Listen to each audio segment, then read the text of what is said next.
We have a very colorful value system, let's say. I'll say colorful because there's so much variation in the value system of just objects, like what we call objects of perception. So the value system, in that value system, I'm not suggesting it shouldn't be this way. This is adaptive. We've evolved to actually be able to do this, or else we probably wouldn't survive very long.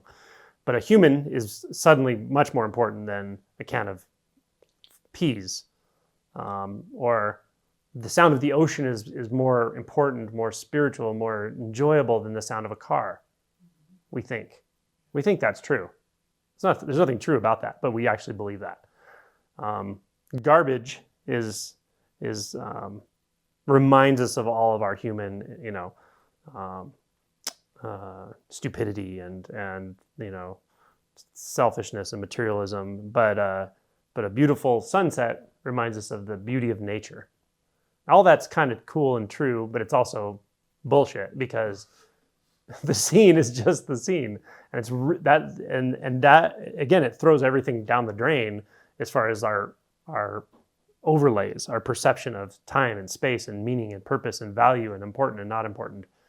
So, so I don't know how that does or doesn't help to look at this, but I will say that, again, those filters are pretty ubiquitous. They're pretty, not ubiquitous is not what I want to say. They are ubiquitous, but they're tenacious. That's what I want to say.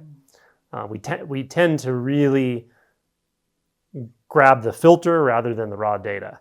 And again, I think I'm quite certain this is just adaptive, right? If we grew up, developed a complex nervous system, but we just looked out and we couldn't discern anything that's more important from less important, food from poison, we wouldn't live long, right? So we need to be able to do that at some level of our processing.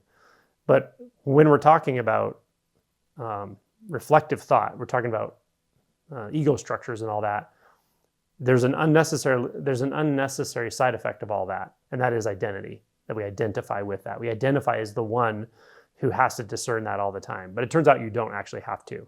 You don't have to cognitively discern any of that. You'll just naturally discern it.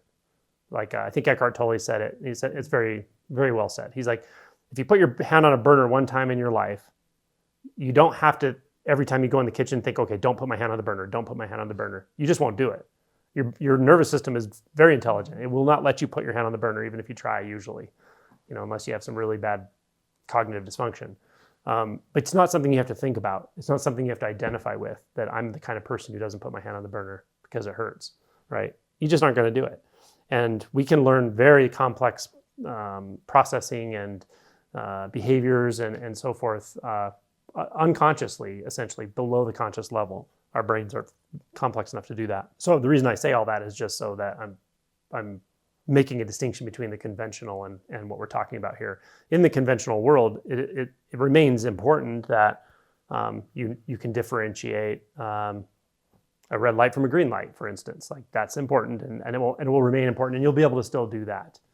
But you will at some point be able to actually see the non-dualistic nature of that stoplight, that it doesn't actually exist in space or time and actually has no form, and you can still function.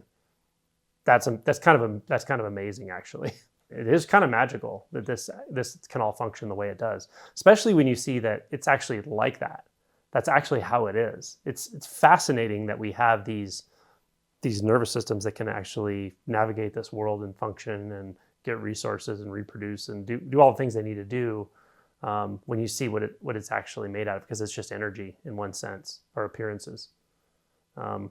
But yeah, the overlays are the key to this, and not mistaking the overlay from the seen and the heard and the felt. And the overlays come in quickly. Or I should say our attention bounces into our minds pretty quickly. And that's why sustained practice can clarify this.